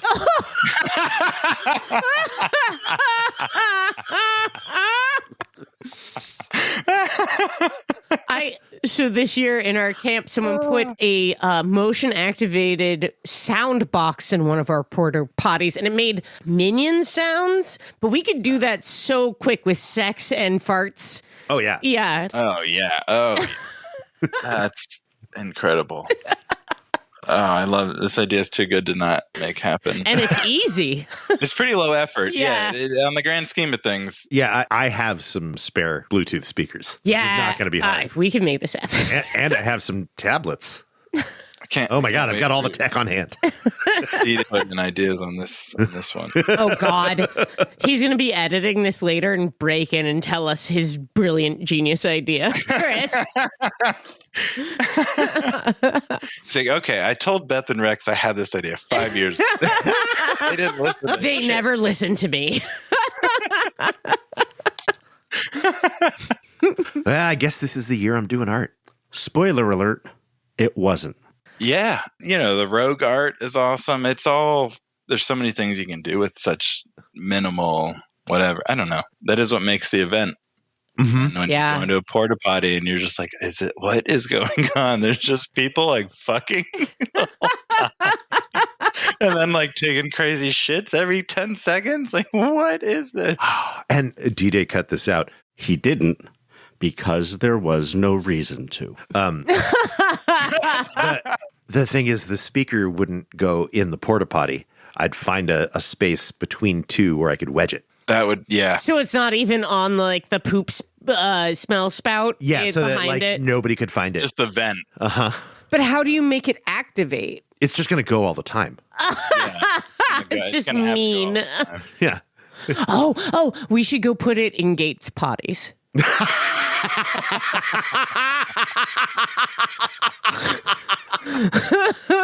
That's even better. Yeah. I was gonna say you could like even just if you're using an iPad, just like throw an iPad and just have just a Porto that's just streaming porn all the time.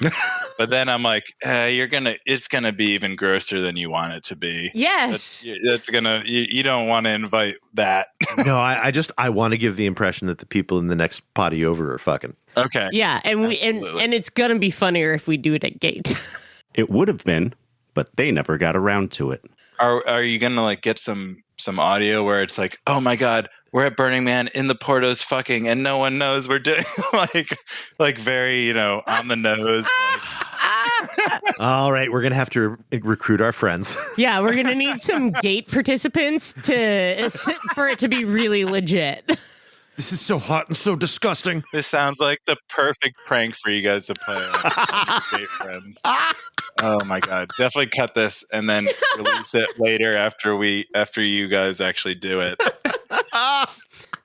I think that's the beauty is like all the departments or even interdepartment pranks and stuff on people. It's like, oh, that's so beautiful. It's really kind of charming to have a rivalry for no reason. Yeah, because everyone like gets it, right? Right. Yeah. Like everybody loves all the other departments and thinks they're really cool, but we just kind of have a rivalry for no reason. The internal descriptor for it is sustainable jackassery. Sustainable jackass. Right. It makes sense.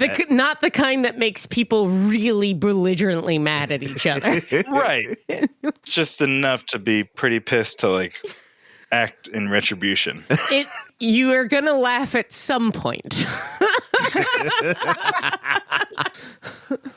Man. Well, Gramps, we are coming up to the end of our recording time, and it has flown by because this is great. This is great. Well, wait, before we do, let me see if I can get D-Day out for like 10 minutes. I can sit inside and we can swap so D-Day can say hi. Go see if you can grab D-Day. Gramps, you are wonderful. This is going to be super easy and lovely episode to edit. I just want you to say hi to D-Day. He's just got kids inside, so I got to go. I appreciate it. I was I don't know, nervous or whatever, anxious, but y'all have been awesome. I'm talking to y'all. Yay. It's lovely to talk to you. And I'm going to ask the pompous question I was winding up towards. Gramps, is Burning Man important? Absolutely. It is important for me. I can't speak to other people. I talked earlier about when people would kind of try to get me to go when I first heard about it, and I was like, well, there's all these other things you can do if you have 2 weeks off of work, right? 2 weeks pure vacation. But what I've come to learn is that these are the only 2 weeks or week that all these people decide to congregate at the same area, right, together. And so, yeah, you could go to Europe, go to Asia, South America, Appalachian Trail, whatever. But you can do those things any week of the year. Burning Man, you can only do this week of the year, this, plus or minus a week. And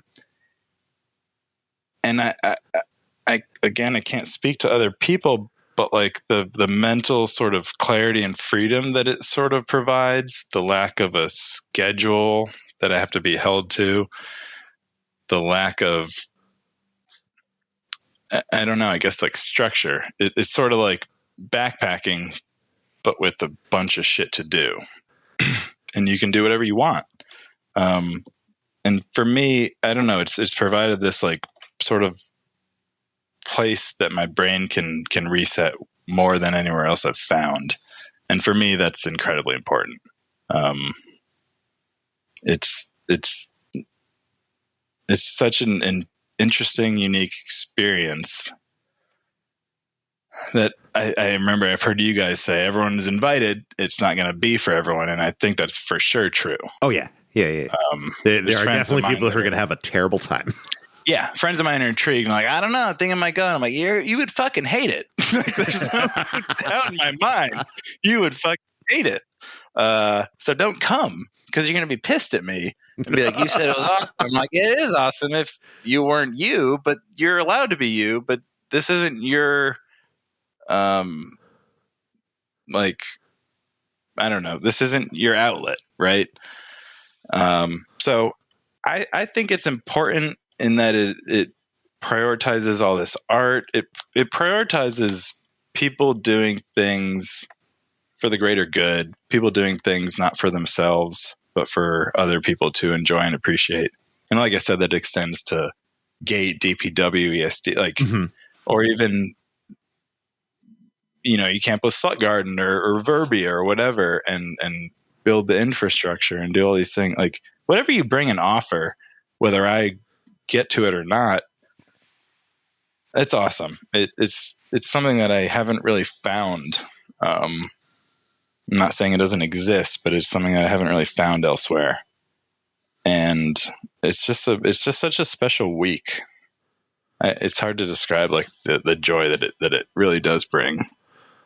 Yeah, I think you touched on something really clutch there when you said that everybody comes there in that week, and that's really the thing that is, well, one of a lot of things that's different about spending time visiting Black Rock City and spending time visiting anywhere else, is that anywhere else is always there.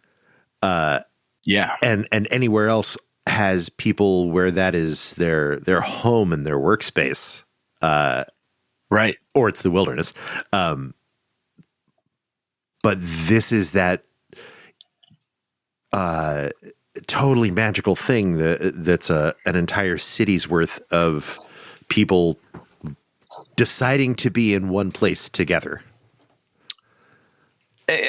Absolutely. 100% exactly what I'm saying. Like, what? I think there he is. I'm sorry. Am I interrupting something? No, we weren't getting philosophical or deep about it. Good. We're just talking about the beauty of everyone deciding, hey, we're all going to go to fucking Black Rock Desert on this same week and do all these things in the same manner together. And every other week, or, you know, aside from the month, nothing's going to be there. But like I was talking before about the scale that I didn't anticipate, and I don't think people can understand until they've been there. And to see the scale of that came from like nothing it's crazy. It's such an endeavor. And aside from people being like, oh, hippy dippy bullshit, it's like, no, motherfuckers can't build this much. Like there's so many physical things created that it's not just some like effort in some philosophical thing. It's like the tangible aspect of it is really what's most impressive. So I got here just in time for you to give us a fantastic cold open. Thank you. I appreciate it. I'm going to make a note that makes editing this a lot easier. God damn it. I do have one story I wanted to include at some point. We didn't, like, I don't know. Oh, well, I'm here now, Gramps. Let's start from the beginning. All right, so who are you and where are you from? Beth came in and was just like, hey, you should go out and say hello to Gramps. You're his favorite. And I was like, I'm putting my kid to bed. And she was like, yeah, but still, go out there and talk to him. And I wanted to anyway, but like being implored to really just leaves a bad taste in my mouth. But I hear you're great. And you made some sort of autodidact fart machine? Yeah. A bench that had holes in it where you fart and there's a fan that blows it through PVC into your face. That's fucking brilliant. It was great. Good for you. It's called Self-Inflatuation. We can hang out.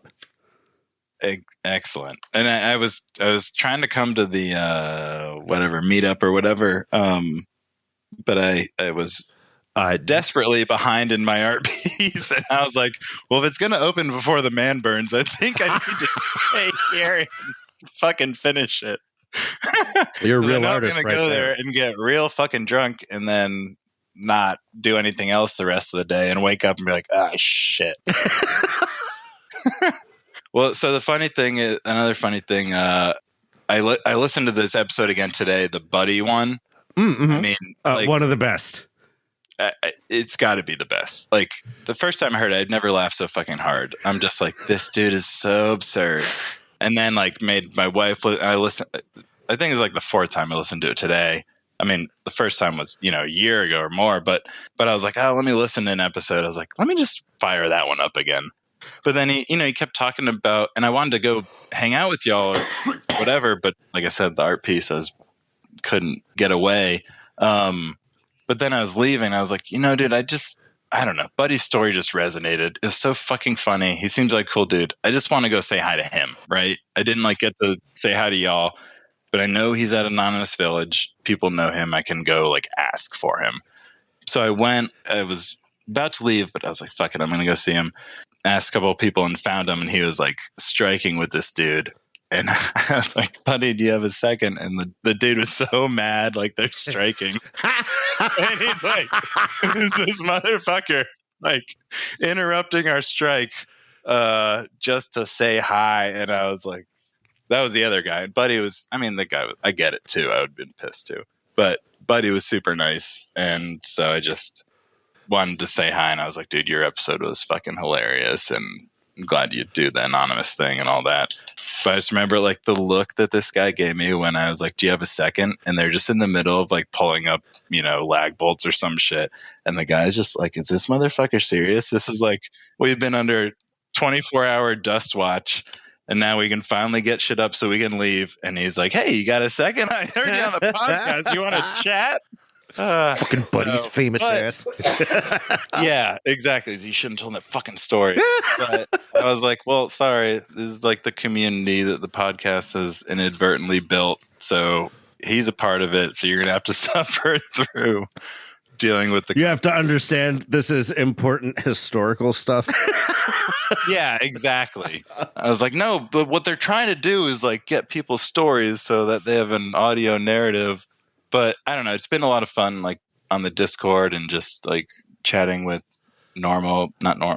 other Burning Man people. Yeah, normish. Yeah, exactly, and not obviously the subreddit or some giant fucking thing. God, the fucking subreddit. We can only hope that someday our Discord is as completely fucked as so there's the a Reddit. Second and third and fourth Discord, sub Discord, 4 levels down because it's fuck these people. Yeah, no, we keep creating a new, ever more exclusive Discord. The one thting I do not like is that I, as a newbie back in 2018, I got a lot of my information from the subreddit, and I have phone notes of all these places that I never visited, but they're doing this at this time. It's an annual thing to make a list of things I'll never accomplish. But there's a lot of good secondhand information on there. And I agree, it's the off season now, so that's one thing. But god damn, chill the fuck out, people. The thing that makes me have some hope is any post on that subreddit that isn't about the latest fundraising email is it's always been. It's just a bunch of helpful advice, true. A little bit of snark, but which mostly is fine. It's fine. It's just these grief mongers. How dare this nonprofit ask for money when I don't entirely agree with what their mission statement says their mission is? Oh my! You know. Oh my god! So what really makes me nervous and pisses me off is that we're still recording. And we're at 2 hours and 10 minutes. And if any gold happens past this point, it's my responsibility to find it and keep it in.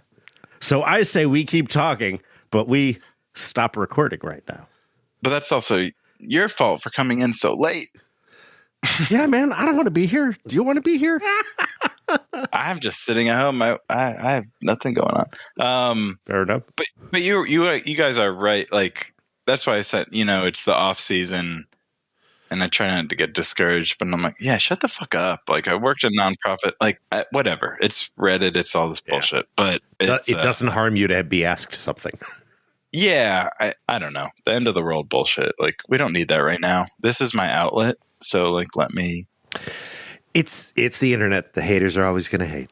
Yeah, I know. You're right. I just need to get over it. Stop being a little bitch about it. But I don't know. It's frustrating because But I think it is the off season thing because, like you said, there have been some like good posts about actual things, and then there's just a bunch of snark and great stuff, and you're like, "Fuck yeah, this is what I want." People have a lot of energy to expend because it's not imminent thinking about Burning Man time, and there's only so many of our episodes for them to listen to, and not all of them are willing to go back and listen to episodes multiple times like you are.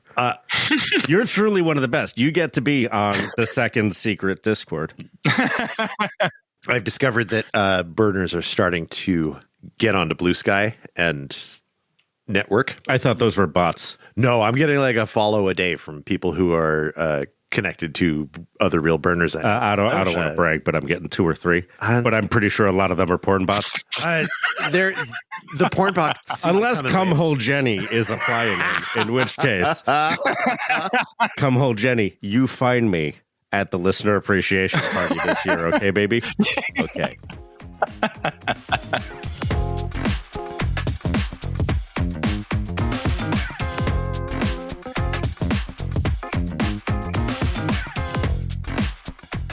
And that was Gramps and his fabulous fundamental art project. Is that a poop joke? Yes, it is. Great. Oops. This episode wins the award for having the most best euphemisms that have ever been used in one of our episodes. Oh, wow. Fundament is like my second favorite euphemism for poop. Yeah, it's pretty good. Beth, your second favorite euphemism for poop? I didn't even know fundament was a euphemism for poop. My brain just keeps going back to that scatological chart that we had on the inside of the Portos. What is the name of that chart? It's like some dude's name. Yeah, it's super common. The Epstein-Barr shitological chart. It's the Bristol stool chart. That was really close. Yeah. So I'm just gonna go ahead and say the second best, just for its utility, is stool. Stool is great. Yeah, You can throw stool in there anywhere. Yes, stool is like safe for work. I like spoor. Spoor is pretty great, but I feel like spoor is only from animals. I believe it is only poop that you find around in situ. Like spore is not spore if it is in the toilet where it belongs. But if it's like leading out of a doorway and a little bit down the hall and you come across it, now you're tracking, baby. Now I want to say that my second favorite might be droppings. And I quite like droppings. My favorite of all times is night soil. Ooh, that's good. Oh, got Yeah, me. no complaints there. Oh, boy. An incredibly quotable outro for an amazingly quotable episode. Get your Field promotions all around, guys. Gramps, you, me, Rex, Beth, we're all field sergeants now. But I was a captain. Yeah. I don't know the order of these any more than I remember. What happened? Did we meet Gramps at Burning Man this year? Yes. Gramps was at the listener appreciation party. Yes. I remember it because I was excited, but then I didn't remember the context of the episode. Doing these ins and outs are the first time that I remembered it. I just had such a warm feeling about the dude, but I just didn't know why. Listeners get to peek behind the curtain right now. As I'm editing the episodes, I am also typing down notes in my notes app. And one of the things that I'm doing is transcribing quotes entirely so I can think about them later and come up with the title of the episode from them. And the first quote I wrote down in this episode, only moments in, was, and I quote, "At the end of the day, if people weren't able to smell their own farts, Burning Man would be okay." And you know what? Yeah, man. Everything you do out on Playa in one way or another is you or whatever artist or logistician is doing their work on Playa. It feels real important in the moment. But when it comes down to it, if none of those farts get smelt, the man will burn. I'm going to even go as far as to say that one failed art project can't possibly prevent you from smelling your own farts on Playa. Mm-hmm. Just like one failed theme camp can't possibly prevent people from dancing. True. Too true, Beth. That's why I like to do projects that are low stakes and repeated over playa. It's just me, a battery, one blinking LED, and an upside down Home Depot bucket. So I was going to say I'm a single-handed bike repair camp that doesn't have any tools. Yeah, I'm a porta potty cleaner off duty. Now it's time in the outro for the great fucking debate of the episode. This debate involves Rex, who contends that public fucking was kind of rare on Playa, and Beth, who remembers a lot of public fucking back in the day and misses the existence of it. It's true. I also, Beth, think it's true, and it's pretty rare now. Like, these days, I'll go 2 or 3 years out on Playa without bumping into someone who is fucking in an art project. And it used to be, like, easily 1 to 3 times per night. And, like, also maybe once just people fucking in the dark and deep Playa on the ground. Yeah. Seeing people fucking on Playa now is like seeing a bald eagle in the 90s. Yeah, there's just not so many people fucking on a pile of their broken bikes anymore. Right? Back in 2007, it's like seeing a bald eagle in Seattle now. You're going to see it. You're going to go out and you're absolutely going to see a bald eagle. I don't know. Maybe I'm just so inured to it, I don't see it. Unless it's like really flagrant. I mean, there are a lot of homeless people fucking in the Bay Area. You do kind of gray that out around your peripheral vision sometimes. Also, you know, I like worked in a sex shop. Yeah, but you hadn't worked in that sex shop when you were going early on. No, I know, but like it has now happened and for a long time. So all my concepts prior to that are contextualized by my sex shop work, and I may just not even think of it as being a lot of fucking on Playa that I saw. It may just be an entirely normal and unremarkable amount of fucking on Playa. I mean, with this Apple Vision Pro headset, I am always watching porn, at least out of the corner of my eye. I'm watching porn on the toilet. I'm watching porn on the bus and at work and like in the elevator at work and just sitting in my truck at work if I drove in instead of watching porn on the bus on my way to work. And let me tell you, Wait, no, I'm not noticing people fucking on Playa. Yeah, maybe it's all the porn. Maybe it's all that fucking. I just, I'm a little bit sad that we have to include minors in Burning Man just in order to make it family friendly. I think my position is that I have no idea how much fucking has ever gone on Playa. And so I take no strong posture as to whether it's increased or decreased. I'm enjoying picturing young 20. You were 20 the first year you went? 21. 21-year-old Rex just wandering around, not even like blinders on, not seeing all the sex around him. There wasn't a lot of anything around when I went at 21. It was just not that crowded. Yeah, but I bet what was around was a much higher percentage of sex. Well, like in those days, there was Bianca's Smut Shack where, you could just go and jerk off, have whatever kind of sex experience you wanted. You didn't necessarily have to like find a secret place on Playa. Back in the day, I felt like a secret place on Playa was a dark spot in deep Playa that is in between. That's secret. Yeah. Yeah, or this bike rack. Well, if you're surrounded by bikes, you're not like flashing.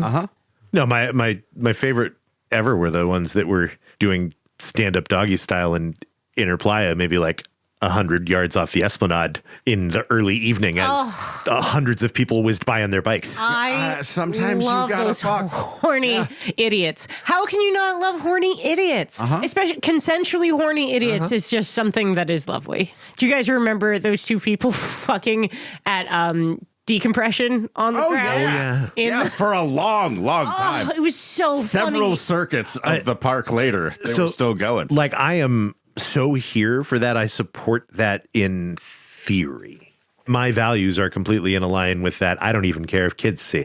I think kids shouldn't be sheltered from sex. I think that fucks they're going to people see up. porn anyway on the internet. My problem with it is that those people are risking getting sex offender charges and getting put on a list. And I think that's very unfortunate that that's the case. Oh, yeah. But that they ought to really be thoughtful about. It's always unfortunate that other people are making choices. Those people were perfectly fine. There were a pair of rangers slowly trying to be seen but not intrude on them. This is before I did the ranger training. I had no idea. I'm like, why are they just sort of inching closer? Why are they nothinging around them? Yeah. Boy, they keep being near them without engaging with them at all. What's up with all this ambling? Just doing some squats and stretching out my legs next to them. I saw what I'm sure is an absolute terrible idea floated on Reddit, but I won't lie, I kind of like it. Like having a zone that is actually phones free adult area where it's like this whole block, like the road everywhere in the camps, whatever, is 18 and over, and therefore one can sex or be lewd. How would you possibly enforce that? I don't know. There's people who like keeping people out of Burning Man. Certainly there's people who like keeping people out of one section of sex. Are you really going to have like people posted at every intersection checking the ID of everybody passing through that intersection? Wrapping everyone with aluminum foil on their way in. I would love to be that person. I would love to give you a 5-second consent talk on your way in. Just be like, there's going to be a lot of fucking. Don't go in here if you don't want to see it. I think there's a world in which you could hub a block that way. Ooh, I like the idea of putting it in the center, too. Yeah. Like maybe you just get a bunch of the sex camps are on the outside, and next to their porters and generators, you just have like a fuck section. Yeah. A pen, if you will. A fuck pen. A fuck pen. I really wanted to feel fuck paddock. I really wanted to feel like free range fucking. That's the thing I miss, though. And so you need to make the paddock large enough that you don't have to like be against it. Yeah, if giant corporations can pretend they have free range poultry, we can definitely have free range hippies fucking at Burning. You just got to get enough of the sex camps together, and then you take one of those big blocks between E and F. That's a lot of open fuck space if you do it right. Yeah, totally. I think we've solved it. Sausage Girl, hit us up. We're going to figure this out. That's right. I mean, it doesn't matter if Orgy Dome's shit got all torn up this year. Why even replace it? Why not just like take over the whole block, lay out your mattresses in the sun? Sterilize them. Instead of giving out with light. lube and condoms, you could give out sunscreen lube and condoms. Accuracy Third is produced by Accuracy Third. I was just thinking about how bad sunscreen lube would taste. It really depends if it's chemically or minerally. Oh, God. We're hippies, so you got to go with minerally. Okay, well, zinc doesn't have much of a taste, but what taste it has is yellowish white and bad. Everything with a vague scent of coconut. BurnerNarc.com. Accuracy Third is brought to you by Coconut Scented Lube. Fuck like you're on the beach. The music in this episode is Glitch Hopera by me, D-Day. Oh, is this the one I'm going to hate? No. Regardless, Accuracy Third is produced by Accuracy Third. Come join us on the Discord. That's a thing that we do. That is a thing that we do. You should, if you like people talking about Burning Man and Why buttholes, wouldn't you? You should join the Discord and meet our incredible, lovely folks on the Discord who are way more interesting than the three of us. You can find a link to our Discord in the notes for this episode and also on our webpage, accuracythird.com. If you join the Discord, not only can you talk to fellow listeners and occasionally us, but there's a link right there in the Discord to book an appointment to record with us because we want your stories. And on the website as well, right? Yeah, I'm going to say yes. And if it's not there, I'll fix that before this is ever aired.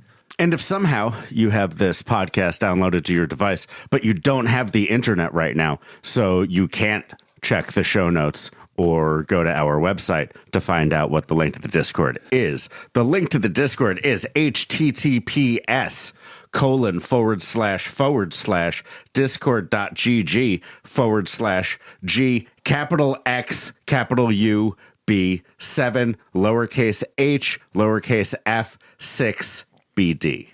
That's how you get to the Discord. Oh, Did you get all that, terrible. friends? Did you write that down?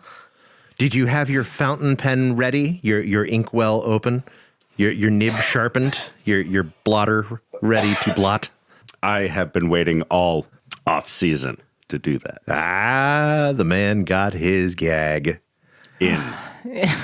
You can also, if you want to be on the show, and we want you to be on the show, we want to hear about your stories about Burning Man and the Burning Man culture, not just the things that happen in Black Rock City. You can hit us up at accuracythird@gmail.com, as well as using the booking links found on our Discord and on our website. It's only by you sharing your stories that this podcast keeps going.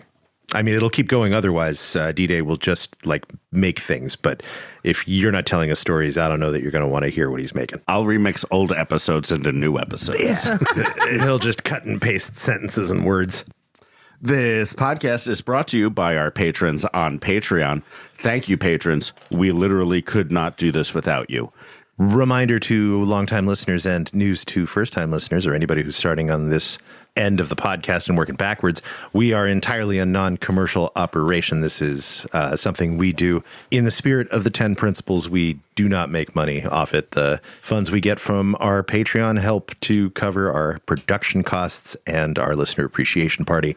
And then we put in some money of our own. And it's kind of great that we can all get together and make this thing happen collectively. Thank you, patrons. And thank you, patrons, for the box of swag that Beth is paying attention to instead of helping us record. I know that you don't know this, but sometimes being quiet does help us record.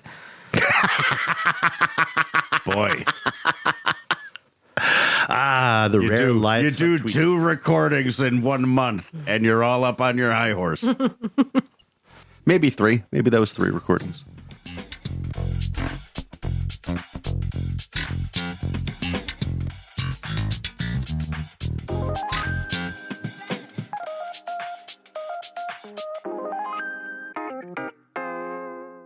Anything you guys have planning for the next burn? Or? No.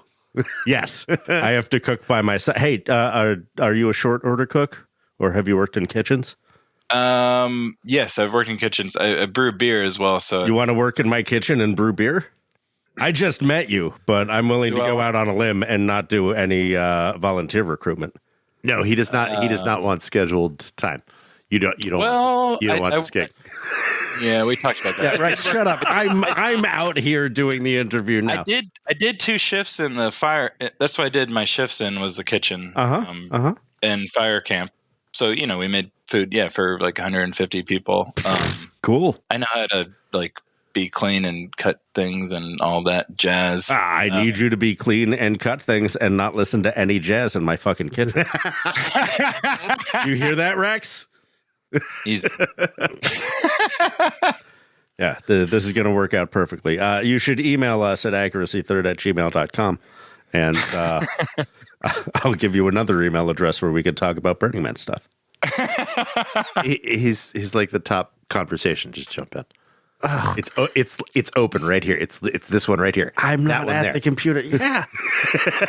I'm going to remember what Discord means. He doesn't even say second or third secret Discord group. He's also on the Discord. I'm on the one. I don't know. I'm sure there's 4 levels. It's none of your business.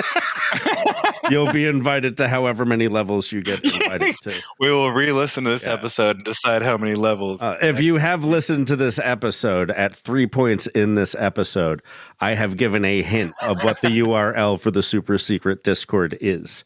The more times you download this episode from your podcast app or stream it from Spotify, the more chances you have to figure out what the super secret code is. Just wait till Rex tells you his porta potty idea. I had another one. Great. We're doing porta potty. I had another. Can't wait. Gramps, lovely to meet you and chat with you for a little bit. I totally think we should do another podcast sometime. I can tell this one's going to be gold. Yeah, well, you can listen. I might have run. I'm going to have to over and over again. Well, I appreciate you coming to say hi and let Beth know and Rex. I appreciate it. I'll let Beth know it's going to be at least an extra 45 minutes of editing because of this. That piece of shit. Thanks a bunch, Gramps. We'll chat in the Discord. Yeah. Yeah. Talk to you soon. Yeah, we'll be in touch. Bye-bye. Thanks, guys. Bye. All right. See y'all.